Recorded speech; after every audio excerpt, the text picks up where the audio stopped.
Shalom, selamat pagi saudaraku yang terkasih. Apa kabarnya? Saya percaya semua saudara tetap dalam kasih Tuhan, tetap dalam perlindungan Tuhan. Amin. Nah, saudaraku yang terkasih, hari-hari ini kita bisa mendengar banyak hal yang terjadi ketika saudara melihat berita, ya. Berita-berita sekarang ini adalah berita tentang bagaimana ego, bagaimana eh, harga diri seseorang itu sangat dijunjung tinggi, sangat dipertahankan. Nah, saudara yang terkasih, ego ini kalau kita kelola dengan baik akan menjadi aset kita untuk membuat kita bisa maju ke depan lebih baik, lebih cepat, dan lebih tepat sasaran kalau kita kelola dengan baik ego kita. Nah, ego ini bukan sesuatu yang jahat kalau dalam peruntukannya yang tepat. Ya, jadi ego ini bukan sesuatu yang jahat kalau dibuat dia dalam bentuk atau dalam tujuan atau dalam keadaan yang tepat juga. Ya, jadi kalau misalnya kita bilang ego itu apa sih? Ego itu sepertinya kepentingan, ya, keinginan, kemauan dari dalam diri kita. Nah, itu di ego. Kepentingan, keinginan, kemauan kita. Nah, dalam Alkitab juga dibilang bahwa Yesus itu dalam bahasa Yunaninya itu disebut ego eimi, ya. Aku adalah aku, kata Tuhan Yesus. Jadi selain dia nggak ada lagi. Nah, itu saudaraku, selain dia nggak ada lagi ego ini, ya. Jadi kalau kita merujuk kepada pemakaian kata itu, aku ini aku, ya aku adalah aku, gitu. Nah, kita nggak bisa menyamakan diri kita ini seperti yang Yesus katakan, nggak bisa. Karena ketika Yesus mengatakan aku adalah aku, itu artinya nggak ada saingannya. Makanya kita ini sebagai manusia harus punya kesadaran. Kalau misalnya kita mengatakan aku nih punya ego, tapi dalam satu sisi yang lain, saudara harus sadar bahwa orang lain juga punya ego. Nah, itu dia. Jadi kalau kita bisa sama-sama saling toleransi perihal ego ini, makanya kita bisa membuat ego ini dalam satu bentuk, satu keadaan, satu tujuan yang tepat. Karena semua punya ego, saudara. Ya, semua punya ego. Saudara punya ego, saya punya ego, orang lain di luar sana juga punya ego. Nah, saudara, ego yang jahat adalah hanya mengambil sesuatu untuk kepentingannya sendiri. Ya, dia itu mengumpulkan keuntungannya untuk diri sendiri. Baik mungkin itu dalam bentuk harta, baik itu dalam bentuk pujian, baik itu dalam bentuk misalnya kepentingan. Dia harus didahulukan, harus didengarkan. Dia yang paling benar, dia yang paling ini. Nah, itu saudara, itu menjadi ego yang jahat. Ego yang jahat, ya, kecenderungannya itu melakukan dosa. Dosa yang pertama itu adalah kesombongan. Ya, dosa yang kedua itu keserakahan. Nah, dosa yang ketiga itu mungkin saudara, ya, ketamakan. Sombong, serakah, tamak. Nah, hati-hati saudara, kalau ego kita ini tidak, ya, dikelola dengan baik. Ego yang tidak dikelola dengan baik akan mengakibatkan dosa. Nah, di sini saya ingin mengingatkan dan saya ingin mengajarkan kepada saudara, setiap individu, golongan maupun, orang-orang tertentu yang mempunyai posisi yang baik, ya, jabatan dalam bidang profesionalisme atau apa saja. Nah, saya akan membahasnya dalam bidang yang saya mengerti, yang saya lihat dan saya alami, saudara. Saudara nanti bisa meng-cross check sebenarnya ego ini dalam bentuk kehidupan saudara. Ya, apakah sudah benar egonya, ya, atau malah cenderung jahat. Nah, saudara yang terkasih, kita akan membahas tentang egoisme kupu-kupu. Nah, ini dia, saudara. Egoisme kupu-kupu itu berbicara tentang metamorfosis, ya, dari bentuk yang sama, rasa yang sama, dan juga ujungnya itu sama. Cuman bedanya yang ketiga ini di cover, dibungkus, ditutupi dengan keindahan. Ya, itu dia, saudara. Jadi egoisme kupu-kupu adalah berbicara tentang rasa yang sama, bentuk yang sama, ya, tujuan yang sama, tetapi dibungkus dengan satu bentuk yang indah. Nah, kalau kita kuliti, kita akan ketahuan nih, sama rupanya. Terus kalau kita rasakan, sama. Jadi egoisme kupu-kupu adalah berbicara tentang satu rasa, satu keadaan, satu tujuan, dosa yang dibungkus dalam bentuk yang indah, sehingga ini mengelabui orang-orang di luar. Seakan-akan dia itu jujur, seakan-akan dia itu mulia, seakan-akan dia itu kasih, seakan-akan dia itu paling rohani. Ternyata itu hanya di luar saja, isinya dosa juga. Saya yang sering, ya, berada dalam lingkungan pelayanan di gereja, saya melihat ada beberapa, nggak semua, para pemimpin, ya, para pendeta, ya, itu mempunyai egoisme kupu-kupu, ya, mempunyai egoisme kupu-kupu, ya. Jadi, saudaraku yang terkasih, kita harus pilah mana ini yang bisa kita kerjakan tetapi tidak melanggar perintah Tuhan. Mana satu bentuk keadaan yang menyenangkan hati Tuhan. Nah, itu, saudara. Nah, saudara yang terkasih, kita akan membahas dari Pengkhotbah pasal 2 ayat yang ke-10. Pengkhotbah pasal 2 ayat 10, aku tidak merintangi mataku dari apapun yang dikehendakinya, dan aku tidak menahan hatiku dari sukacita apapun, sebab hatiku bersukacita karena segala jerih payahku. Itulah buah segala jerih payahku.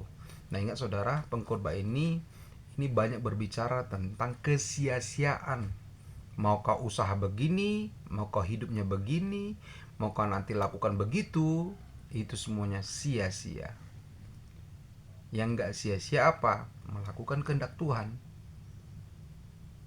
dalam kehidupanmu, keluargamu, pekerjaanmu, ya, lingkunganmu, harus kehendak Tuhan. Apa yang Tuhan mau sebenarnya engkau kerjakan dalam hidupmu, dan apa yang Tuhan suruh kau kerjakan, kamu harus mau. Itu. Jadi kalau kita nggak ngerti kerinduan Tuhan, keinginan Tuhan, cara kerja Tuhan, makanya apa yang kau lakukan di dunia ini itu menyimpang dari yang seharusnya terjadi. Nah, saudara terkasih, Pengkhotbah 2 ayat 10 tadi, Aku tidak merintangi mataku dari apapun yang dikehendakinya. Dia nggak mau merintangi apa saja yang mau dilihatnya. Dia pengen ini ya, aku mau lihat ini. Aku pengen ini, aku mau ini. Gitu. Dan aku nggak menahan hatiku dari sukacita apapun. Aku nggak mau hatiku terluka. Aku tidak mau mentalku rusak. Aku akan jaga dan aku akan mungkin ya usir semua ini, segala sesuatu yang membuat beban hatiku, ya. Nah, kemudian sebab hatiku bersuka cita karena segala jeripayaku. Inilah hasil usahaku. Ini gara-gara doaku. Ini gara kemampuanku. Ini gara-gara panggilanku. Nah, ini, saudara. Kadang kan seperti itu kan. Saya sudah melayani Tuhan puluhan tahun dan saya sudah melihat berkat Tuhan begitu banyak dalam hidupku. Nah, ketika ada orang yang bersaksi seperti itu, aku takutnya ada orang-orang yang sedang menantikan jawaban doa itu mulai tersinggung, saudara. Mungkin aku kurang doa, jadinya kan begitu. Mungkin Tuhan ini jauh daripada aku, mungkin aku ada dosa. Ya. Bersaksi kalau mempermuliakan nama Tuhan, dan itu membuat orang yang mendengarnya bisa melakukan seperti yang saudara lakukan, itu baru berkat. Tapi kalau engkau bersaksi, ini keadaannya terlalu tinggi nih, ya, hukumnya terlalu tinggi, gak bisa dilakukan semua orang. Untuk apa engkau bersaksi? Padahal kesaksian itu sangat sederhana, ya. Kamu merasakan Tuhan, Dia hadir dalam hidupmu, dan Dia melakukan sesuatu untuk keadaanmu, ya. Orang yang sakit berdoa kepada Tuhan meminta kesembuhan, dan Tuhan hadir kepada hidupnya dan sakitnya disembuhkan. Itu sudah kesaksian. Orang yang punya hutang, dia berdoa meminta pertolongan Tuhan supaya dia bisa mampu melunasi hutangnya, dan Tuhan menjawabnya dengan membantu dia membuka jalan-jalan berkat, dan dia akhirnya bisa melunasi hutangnya. Itu juga disebut mujizat, ya. Tetapi ketika itu dibungkus dengan satu drama, tahu gak saudara, aku mau bersaksi, saya disembuhkan Tuhan, sakitku parah, aku sakit gula bertahun-tahun, tidak ada yang bisa menyembuhkanku, aku sudah pergi kemana-mana, aku sudah didoakan banyak pendeta, tapi tidak sembuh. Pada suatu kali Tuhan kasih hikmat kepada saya. Saya berdoa, saya berpuasa 7 hari 7 malam. Saya cuma minum air putih, saudara. Dan saya berdoa pada tepat jam 12 malam. Setiap hari saya komitmen. Saya gak pernah meninggalkan satu hari pun doa dan puasa. Tahu saudara, pada hari yang ke-7 Tuhan menampakkan dirinya kepadaku dan mengulurkan tangannya menjamahku, dan aku pun sembuh. Tahu saudara, saya sakit gula ini sudah bertahun-tahun. Jadi kalau saudara sekarang punya penyakit, sakit penyakit, percayalah Tuhan bisa menyembuhkanmu, asal doa dan puasa 7 hari 7 malam dan berdoa jam 12 malam. Nah, itu yang dinamakan egoisme kupu-kupu. Kenapa? Karena dia membungkus kesombongannya dengan begitu indah. Nah, saya akan bertanya, berapa banyak sih orang yang melakukan metode dia itu? Pasti dijawab Tuhan.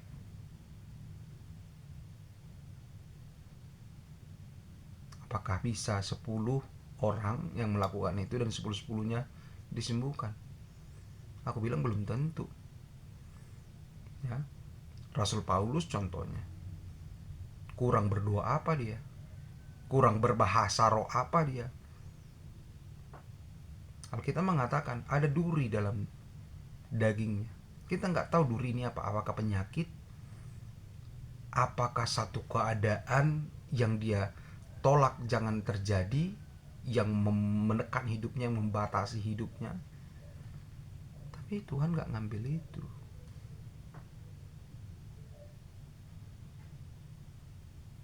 Di kitab Keluaran, bangsa Israel itu hanya mengeluh, dia dikatakan. Hanya mengeluh aja. Oh, capeknya kerja paksa ini. Oh, capeknya perbudakan ini.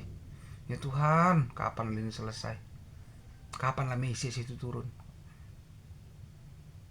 Tapi Tuhan dengar. Mereka nggak berdoa tuh. Kalau di Alkitab, baca Alkitab di kitab Keluaran, dia nggak berdoa. Dia hanya apa? Mengeluh. Artinya dia cuman mengucapkan perkataan-perkataan yang sesak di dadanya itu aja. Tapi Tuhan turun tangan tuh, menolong mereka dengan apa? Mengirimkan Musa. Nah, jadi saudaraku, metode yang saudara alami itu nggak bisa dipaksakan untuk orang lain, ya. Jadi setiap kesaksian bukan Tuhannya yang dipermuliakan, bukan Yesusnya, kamunya yang banyak dibicarakan di kesaksianmu. Maaf kalau saya katakan begitu, kadang saya juga melakukan. Saya bukan manusia yang sempurna, saudara, dan saya sudah banyak berubah, belajar. Makanya harus belajar dari firman Tuhan, belajar dari pendeta yang lain, belajar dari pengajar-pengajar Kristen, pergi kuliah, belajar, baca buku, belajar. Itu yang membentuk hidup kita itu menjadi lebih baik. Kalau saudara pinter, dapat ilmu, dan saudara terapkan dalam kehidupan saudara, tubuh, jiwa, dan roh saudara itu sehat. Jadi jangan pernah dibilang anti dengan ilmu pengetahuan, maksud saya. Jangan, justru belajar terus. Karena ilmu itu setiap hari, setiap bulan, setiap tahun itu selalu ada peningkatan, ada pengertian-pengertian yang baru, ada pemahaman-pemahaman yang baru yang membuat hidup kita itu terus maju, terus disempurnakan. Nah, saudaraku yang terkasih, ya, kita itu bisa mengontrol ego kita, dan kita juga bisa mengolah ego kita itu menjadi satu bentuk yang dipersembahkan kepada Tuhan. Kita alokasikan ego kita ini, ego yang besar ini, ego yang kuat ini, untuk kemuliaan Tuhan. Caranya bagaimana? Caranya jelas. Filipi pasal 2 ayat 8. Ya. Yesus dalam keadaannya sebagai manusia, ia telah merendahkan dirinya dan taat sampai mati, bahkan mati di kayu salib. Dia sengaja mengontrol emosinya dan mengalokasinya kepada satu tujuan ilahi. Dia mau mati, bahkan dia rela, pikiran hatinya itu rela mati di kayu salib. Karena firman Tuhan mengatakan orang yang mati di kayu salib itu di zaman dahulu adalah mati yang secara rendah, karena dia disamakan dengan penjahat-penjahat yang sangat berat, penjahat kelas kakap, dibunuh di kayu salib. Kayu salib itu berbicara tentang cemoohan di sana. Inilah penjara, inilah hukuman yang paling rendah. Nah, kalau di Indonesia hukuman yang dulu saya tahu itu adalah hukuman mati. Hukuman matinya itu seperti apa? Ya, ada regu penembak dan akan menembak tersangka ini, terhukum ini, terdakwa ini, menembak tepat di jantungnya, push, mati seketika. Kalau di negara-negara lain ada lagi yang hukuman matinya yang beda. Ada yang ditaruh di kursi listrik, meregang nyawa, mati. Di daerah China sana ada yang pernah saya dengar, kalau dia penjahat yang begitu sadis, itu ditarik dengan kuda. Jadi tangannya diikat, kakinya diikat gitu, kepalanya diikat gitu, ditarik oleh kuda dari berbagai sisi. Jadi tubuhnya itu tercerai-berai. Ngeri kan? Nah, jadi zaman Romawi dahulu, ya,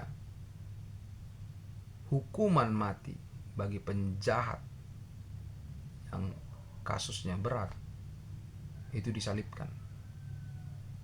Nah, kalau ketika disalibkan, darah itu sudah mengucur banyak keluar, berjam-jam dia disalib dan dia nggak mati-mati, maka tentara Romawi akan mencucukkan kembali ke lambungnya, ke perutnya itu dengan tombak sampai darahnya itu betul-betul keluar semuanya, dan hanya bangkai saja tinggal yang di kayu salib itu. Jadi matinya pelan-pelan, kehabisan darah, dan sangat menyakitkan. Saudara kalau terkena misalnya ya kayu atau apa gitu, keluar darah, itu aja sudah sakit. Bayangkan ini memang sengaja dilubangi tubuhnya supaya darahnya itu banyak keluar. Ngeri, saudara. Jadi ego bisa dikontrol dan ego bisa dialokasikan. Ya, firman Tuhan bilang begitu. Asal apa? Asal saudara mau rendah hati, merendahkan diri. Memang saudara ini seorang pejabat contohnya, tapi saudara mengambil satu sikap, aku mau merendahkan hatiku di hadapan Tuhan dan di hadapan manusia. Apa kata orang, ya aku tidak terlalu pedulikan. Mungkin orang merendahkan, mengejek, mencelaku, walaupun aku pejabat, ya aku gak mau membalas. Nah itu, saudara. Biarlah Tuhan yang melihat hatiku yang benar, jujur, dan tulus ini, sehingga orang lain di sekitar saya melihat bahwa wah, Bapak itu betul-betul seorang Kristen yang baik. Nah, saudara terkasih, apa yang rentan dirasuki oleh ego, atau apa yang sangat mudah dalam hidup kita ini, ya, terdampak ego? Yang pertama, mata kita, saudara, itu sering melihat. Seperti firman Tuhan tadi katakan, aku lihat, aku mau, dan kalau aku udah lihat harus jadi sama aku. Nah ini dia. Jadi gak mau dia melihat sesuatu yang merendahkan harga dirinya. Contoh, dia lihat mobil mewah, saudara, harga miliaran. Dia punya uang, tapi karena mobil ini limited edition, jadi siapa yang paling spesial, yang paling kaya, paling banyak duit, dia bisa dapat. Nah, akhirnya kan di seluruh dunia kan kekayaan orang itu kan ada tingkatan-tingkatannya. Mungkin dia tingkatannya nggak terkaya seperti di Eropa misalnya kan. Mungkin yang di Eropa punya akses ke perusahaan itu, sehingga ya dia bisa mendapatkan mobil miliaran itu. Sementara orang kaya yang di Indonesia ini nggak punya akses, nggak punya kenalan ke pabriknya langsung, jadi dia kalah. Nah, mata dia langsung coba aja sama dia ya, aku akan pakai cara yang lain. Nah itu dia, cara yang lain ini yang berbahaya, saudaraku yang terkasih ya. Kemudian yang saya lihat yang rentan dirasuki ego itu adalah telinga kita. Apa yang kita dengar ya. Orang yang egonya tinggi, dia hanya ingin mendengar pujian ya. Wah, Bapak sungguh baik ya. Wah, Bapak ini kaya sekali. Wah, Bapak betul-betul diberkati Tuhan. Telinga ingin mendengar apa yang ingin dia dengar. Nah, jadi contoh kalau misalnya didengarnya nggak sesuai dengan prinsip hidupnya, nah ini dia. Ini bukan untuk saya ini, untuk orang sana ini. Nah, saudara yang terkasih, dua ini, bukankah firman Tuhan katakan apa di kitab 1 Yohanes? Ya, keinginan mata, keinginan hati, itu yang bisa dirasuki si jahat, gangguan hidup. Nah, saudaraku, kalau kita berbicara ego, jadi kita berbicara tentang ya harga diri seseorang. Jadi saudara, di dalam Tuhan, harga diri seperti apakah yang saudara ingin perlihatkan kepada orang lain? Apakah harga diri yang rendah hati? Apakah harga diri yang mengasihi? Apakah harga diri yang rela membantu? Apakah harga diri yang membuat Tuhan senang? Harga diri apa?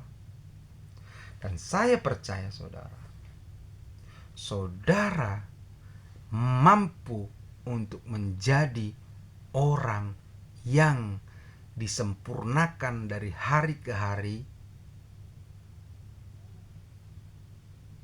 oleh Tuhan. Saya percaya. Caranya gimana? Nah itu dia. Pengkhotbah pasal 3 ayat 11b. Bahkan ia di sini huruf besar, bahkan Allah memberikan kekekalan dalam hati mereka. Nah, saudara yang terkasih, Tuhan ternyata memberikan satu ego dalam hidup kita. Ya. Tuhan memberikan satu harga diri yang membuat hidup kita itu berharga. Yang saya percaya kekekalan ini maksudnya adalah Roh Kudus. Roh Kudus ini yang menjadi kompas. Roh Kudus ini yang menjadi termometer. Roh Kudus ini yang menjadi panduan bagi saudara. Ketika saudara di jalan, contoh disalib, terus tiba-tiba kendaraan yang di depan saudara yang menyalip itu berhenti. Tuh, jadi saudara pun tiba-tiba mengerem. Apakah saudara marah atau enggak? Itu tergantung dari dalam hatinya. Kalau hati saudara dipenuhi, dikuasai oleh kekekalan itu, oleh Roh Kudus, saudara akan tenang. Saudara tidak mengumpat. Saudara tidak ingin menonjok. Saudara tidak ingin adu mulut dengan orang yang menyalip saudara itu. Saudara tetap cool, steady. Amin. Nah itu yang saya maksud saudara. Kekekalan ini yang menguasai kita. Roh Kudus ini yang menguasai kita.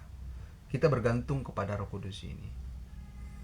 Jadi ketika ada nih orang yang mengasih suap, korupsi ya, Pak, ini ada sedikit oleh-oleh Bapak untuk bisa, ya katakanlah Pak, Bapak bisa beli kue, ya sedikit Pak, cuma 2 miliar, tapi ya saya mau Bapak bantu kami untuk meloloskan ini Pak, supaya cepat gitu Pak, jalurnya lebih mulus dan kami juga bisa mengerjakan dengan lebih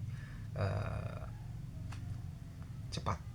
Nah, saudaraku yang terkasih, ya, ketika Roh Kudus mengatakan ini kan suap, dia memberikan saya uang 2 miliar untuk meloloskan dia punya program, dia punya proyek.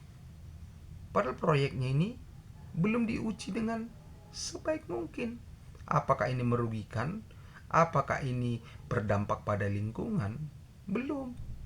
Cuman dia perlu tanda tangan saya supaya ini cepat progresnya. Dan uang 2 miliar bukan uang sedikit. Nah gitu misalnya, saudara ya. Itu ketika saudara misalnya mengikuti apa yang ada di dalam hati, yaitu Roh Kudus tadi menuntun. Jangan deh, tolak aja. Nah, saudara ikutin, nurut gitu ya. Akibatnya, saudara punya ego itu ya diredam. Dia tidak muncul dan mengakibatkan dosa. Nah, jadi saudaraku yang terkasih, sampai pada titik seperti itu, saudara bisa menghindari egoisme kupu-kupu. Egoisme kupu-kupu, saya jelaskan kembali saudara, dia mempunyai rasa yang sama, bentuk yang sama, dengan tujuan yang seturut dengan rasa tadi. Kalau misalnya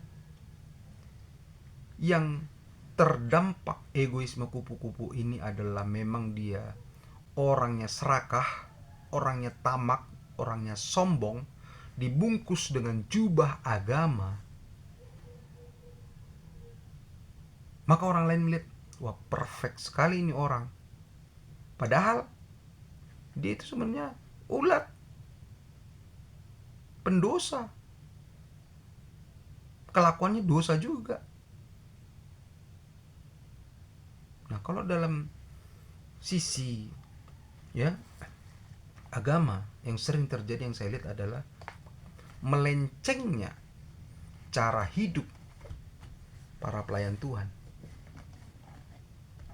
Ya. Ini yang lebih parah, saudara. Mungkin kalau kita bandingkan bukan cuma agama Kristen saja, agama lain juga mungkin saja seperti itu. Contoh, saya pemimpin agama. Saya berbicara kepada jemaat saya, ya. Saudara-saudara, berilah maka kamu akan diberi.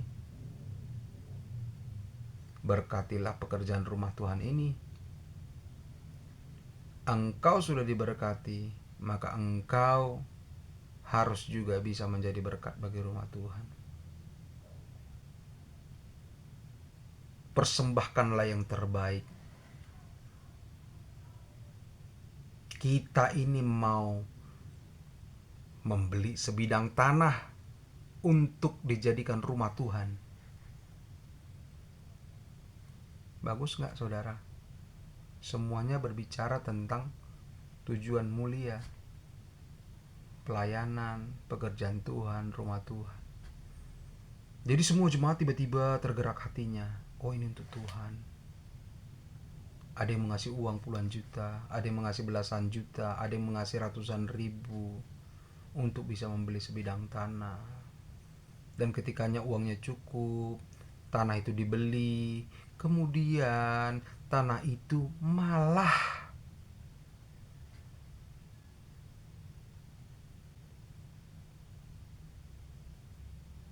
dilegitimasi dengan namanya sendiri. Jahat kan?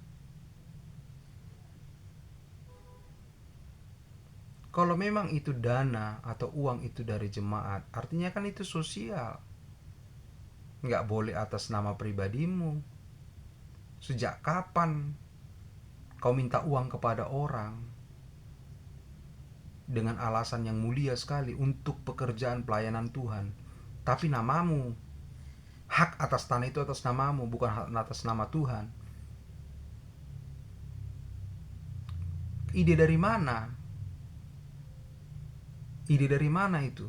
Di mana tertulis di Alkitab? Dan ketika hak atas tanah itu atas namamu dan pekerjaan pelayanan itu semakin besar, gedungnya semakin besar, jemaat yang dilayani semakin banyak, dan engkau malah merancangkan anakmu yang duduk nanti menggantikan posisimu sebagai pendeta di situ. Ide dari mana itu? Saya mau tanya saudara, itu ide dari mana?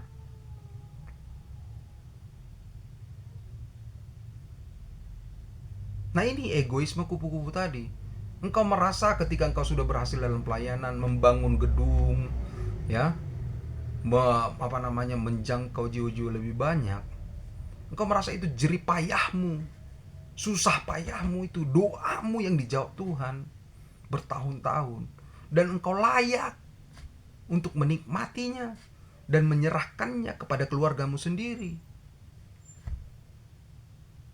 Saya nggak mau menghakimi orang-orang seperti ini saudara, tapi saya merasa tergerak untuk menyadarkan, janganlah lakukan itu. Janganlah. Itu termasuk egoisme kupu-kupu. Engkau melayani sebenarnya bukan melayani Tuhan, tapi melayani perutmu. Dan engkau menjadi semakin serakah dengan menyerahkan hak gedung, tanah, dan jemaat itu kepada anakmu.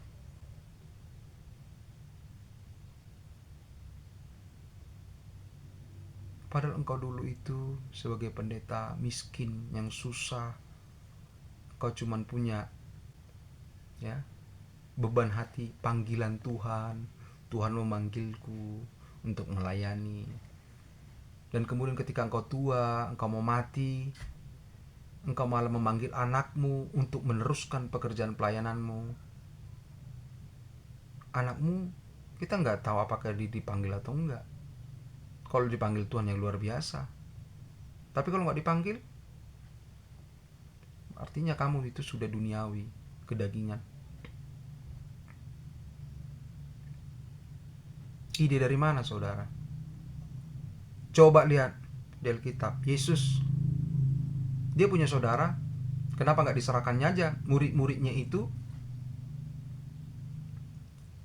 dipimpin oleh saudara Yesus. Oke, murid-murid Yesus juga melakukan pekerjaan yang sama. Dia melayani, menjangkau jiwa-jiwa. Ketika Petrus menyelamatkan berapa orang itu, yang kita kisah para rasul,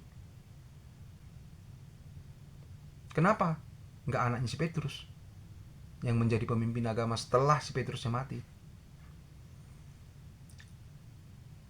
Rasul Paulus, kurang banyak apa gereja di tangan dia?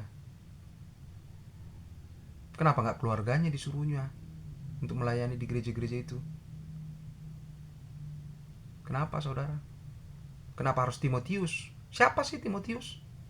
Gak ada hubungan darah dengan dia.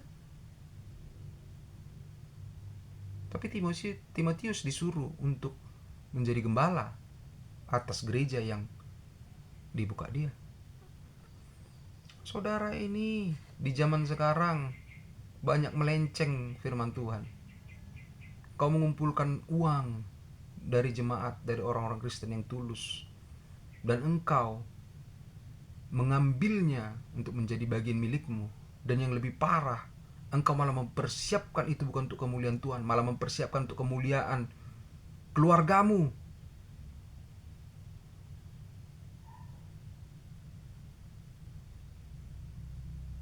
Firman Tuhan di kitab Matius ada mengatakan, saudara, ya, janganlah engkau berdoa seperti orang-orang yang di luar sana, berdoa di pinggir jalan, di tikungan, di persimpangan, di pasar-pasar.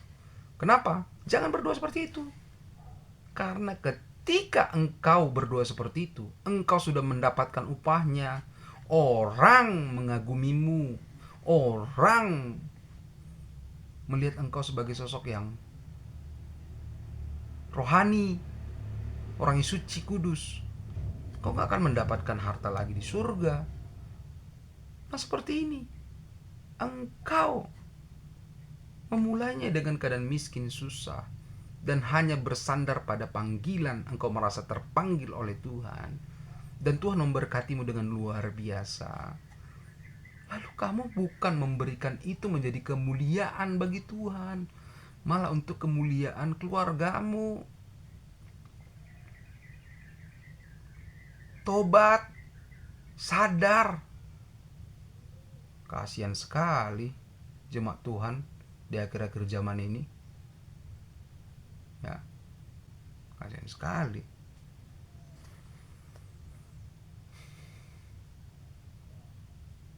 Nah itu saudaraku, egoisme kupu-kupu. Ya, egoisme kupu-kupu. Rasa yang sama, ya, bentuk yang sama, tujuan yang sama. Walaupun zamannya berubah, walaupun keadaannya berubah, dia rupanya tetap sama. Ulat akan tetap menjadi ulat. Nah saudaraku yang terkasih, pendosa akan tetap berdosa, mau dia dibungkus dengan apapun. Tapi masih ada satu kesempatan. Bertobatlah, ubahlah semua yang jahat tadi menjadi baik, menjadi kemuliaan bagi Tuhan. Jangan paksakan, jangan paksakan, jangan dipaksakan saudaraku, jangan dipaksakan. Kau gak akan dapat upah apapun di surga nanti. Malah mungkin Tuhan bisa marah kepadamu.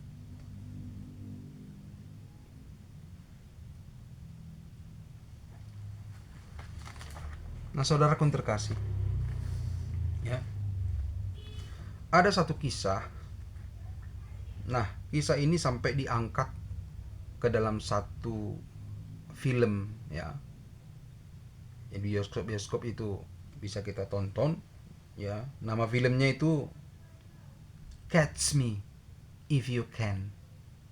Nah ini kisah nyata yang terjadi, ya, pada zaman dulu saudara, ya, orang Amerika zaman dulu. Nah saudaraku terkasih, namanya adalah Frank Abagnale Jr. Pada usia dia 16 tahun, dia bisa menyamar sebagai pilot salah satu perusahaan penerbangan di Amerika Serikat yang namanya Pan Am Airlines, ya.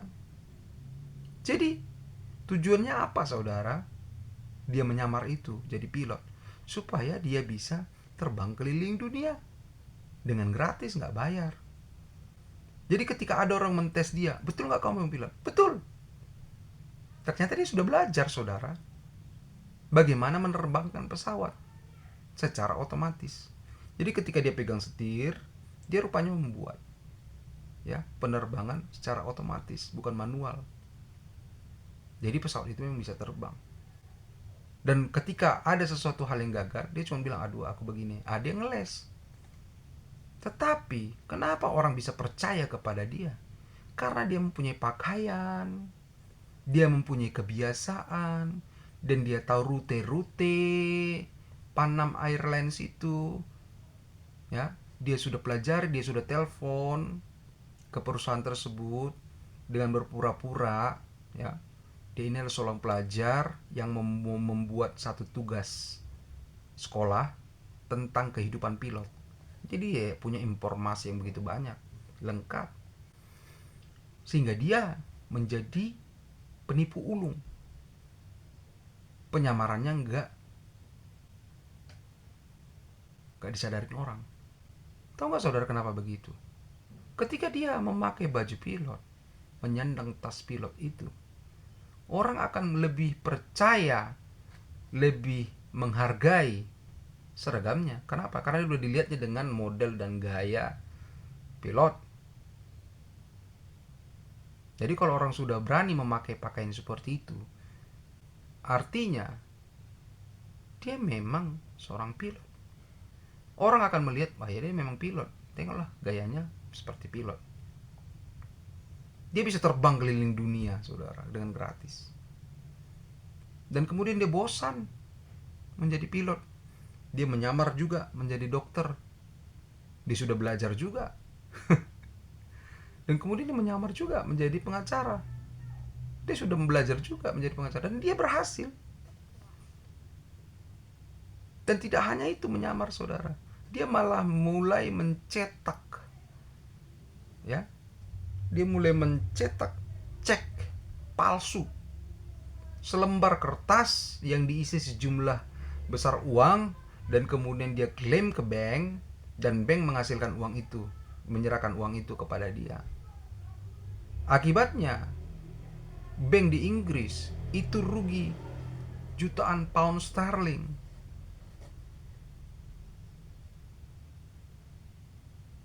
Akhirnya dia ditangkap. Ya, akhirnya dia ditangkap pada usia 21. Umur 16 tahun, dia menyamar sebagai pilot, sebagai dokter, sebagai pengacara, dan membuat cek palsu. Dan umur 21 tahun dia ditangkap, saudara. Ya. Nah, ini bisa terjadi di zaman dulu. Kalau orang yang menyamar, jadi ketika orang melihat, wah ini pakai ini kan pilot, gaya jalannya, berbicaranya, terus dia tahu rute-rute pilot Pan Am Airlines. Wah ini benar nih pilot nih. Jadi saudara, di zaman sekarang pun kita harus hati-hati. Hati-hati sekali. Begitu banyak orang mengatasnamakan Tuhan, mengatasnamakan pencipta. Padahal kalau dicek itu, rumahmu, ya, pondokmu itu, gerejamu, bangunan yang kau pakai, di mana engkau di situ menyebarkan agamamu, itu atas nama siapa? Jawab, atas nama siapa itu? Itu bukan uangmu sendiri loh. Nah, orang-orang ini tidak bisa diaudit, tidak bisa dicek kebenarannya seperti apa. Dia hanya mengatakan ini adalah hibah. Padahal orang yang menghibahkan itu cuma punya satu pemikiran, aku mau memberikannya untuk Tuhan. Sekiranya engkau bukan seseorang yang mempunyai gaya, mempunyai jubah yang dihormati, tidak ada satu orang pun yang mau memberikan uangnya kepadamu. Gak ada. Itu apa? Tapi karena ada embel-embel tadi untuk Tuhan, makanya orang berani memberi. Jadi saudaraku yang terkasih, gak zamannya lagi sekarang itu mengkultuskan seseorang. Oh orang ini suci, oh orang ini benar, oh orang ini terhormat. Belum tentu. Kamu harus lihat di ujung akhir hidupnya. Kamu harus cek apakah dia memberikan kemuliaan bagi Tuhan atau kemuliaan bagi keluarganya. Cek betul. Jangan sampai kita terjerumus, ya. Kita mensupport seorang pendosa untuk dia terus di dalam dosanya. Bahaya sekali, saudara. Maka saudaraku yang terkasih, kehidupan yang kita pilih saat ini itu menentukan sekali, saudara. Dan kehidupan yang engkau jalani ya sekarang ini, saudara, dengan tulus tetapi dimanfaatkan oleh orang lain, kamu rentan untuk kecewa. Hati-hati, saudara.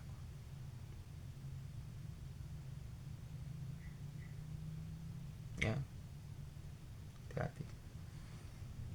Hati-hati, saudara. Gak semua orang yang kita lihat itu suci. Gak semua orang yang engkau sangkakan itu sebagai pemimpin rohani, malah dia itu rohana.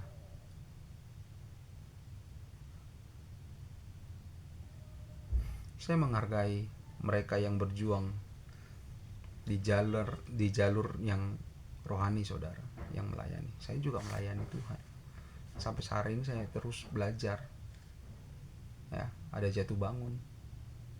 Enggak perfect, saudara. Banyak yang percaya juga kepada saya kalau ngomong, tapi saya nggak mau memanfaatkan mereka semua. Bisa, bisa saja. Saya bilang begini begitu, ya orang percaya. Tapi saya takut. Ada Roh Kudus dalam hatiku yang membuat aku takut akan Tuhan. Aku nggak mau memakai posisiku, keadaanku, jabatanku untuk menipu banyak orang, saudara. Kalau dipikir-pikir enak juga ya. Bisa cuma cerita doang, orang percaya sama kita dan mentransfer sejumlah uang untuk kita, saudara. Bisa. Tapi saya nggak mau sih. Saya butuh uang, ya. Saya butuh harta, ya betul. Tapi saya mau, ya, saya jujur. Ketika saya berbicara, saya perlu uang sekian untuk saya bisa beli makanan. Saya lebih bagus begitu daripada ngomong berikan persembahan supaya ada roti di rumah Tuhan. Ya, pengertian roti di rumah Tuhan itu sangat dalam, saudara. Yang di rumah Tuhan juga bukan cuma pendeta, ada pengerja-pengerja juga, ada full timer, ada bawahan pendeta itu juga yang harus makan dari ayat itu. Apakah engkau bagi, hei pendeta, kepada full timermu, kepada pengerjamu, kepada bawahanmu yang bekerja keras di gereja, nyapu gereja, menulis laporan, bersih-bersih gereja, ngecek gereja? Apakah engkau bagi dengan adil? Atau engkau mengambil lebih banyak dan engkau menggaji full timermu di bawah UMK atau UMR, sedangkan engkau mengambil 20%, 40% lebih banyak dari jumlah persembahan yang ada.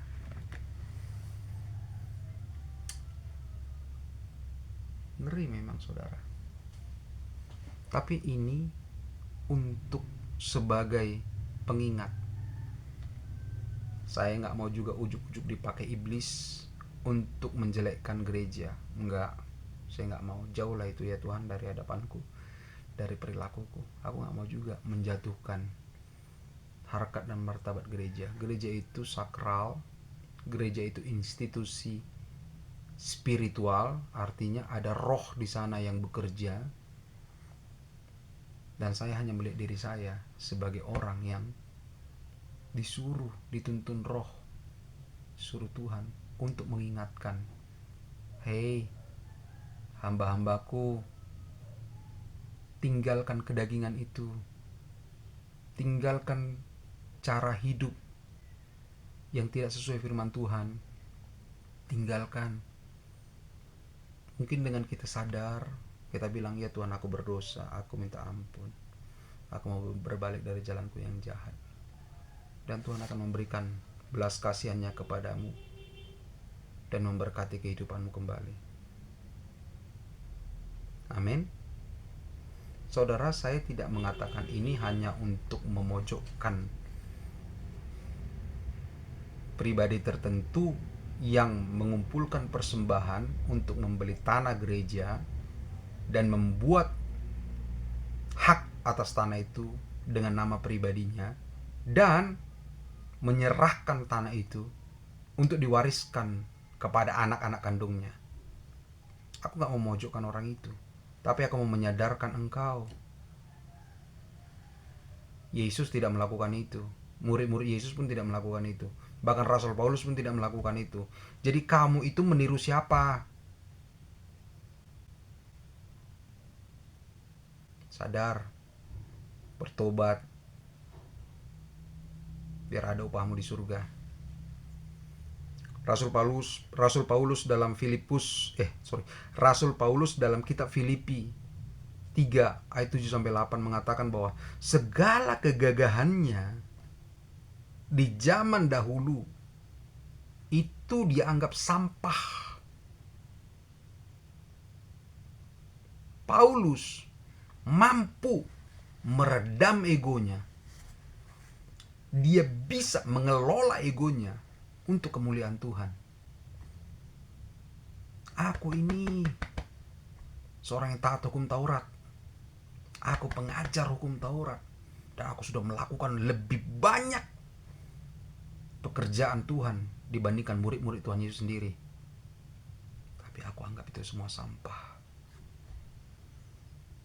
Kenapa? Karena aku ini sebenarnya pendosa yang ingin mengubah keadaan dosaku ini menjadi kemuliaan Tuhan. Paulus tidak mau menjadi seorang yang terkontaminasi racun egoisme kupu-kupu. Gak mau dia. Egoisme kupu-kupu itu, saudara, ya, egoisme kupu-kupu. Pertama, rasanya sama, ulat. Bentuknya sama, ulat juga. Tujuannya juga sama. Tujuan ulat. Dan ulat itu, ya, dia hanya memakan atau menyirup, menelan sari-sari yang baik atas tumbuh-tumbuhan. Hanya yang baik saja yang dia mau, yang manis, yang senang dia, segar. Yang jelek-jelek dia nggak mau. Tuh egoisme kupu-kupu. Jangan, saudara, jangan mau egoisme kupu-kupu. Saya berharap dan saya berdoa saudara bisa terlepas dari egoisme kupu-kupu. Kita berdoa. Ora lamataka shakharamoko shitene mikiriataka. Biarlah Tuhan, seluruh para pendengar dan yang melihat video ini, Tuhan Yesus, terlepas daripada egoisme kupu-kupu. Biar kiranya Tuhan, kami ini manusia pendosa, bukan lagi hidup dalam dosa, bukan lagi bertujuan untuk tetap membuat dosa itu diwariskan. Tetapi kami mau, ya Tuhan Yesus, kami pendosa ini hidup dalam firman Tuhan dan memberikan kemuliaan untuk Tuhan saja di akhir hayat hidup kami. Ingatkan kami, ya Tuhan Yesus. Dalam nama Yesus Kristus kami berdoa dan mengucap syukur. Amin. Shalom. Diberkatilah kita semuanya. Shalom. Amin.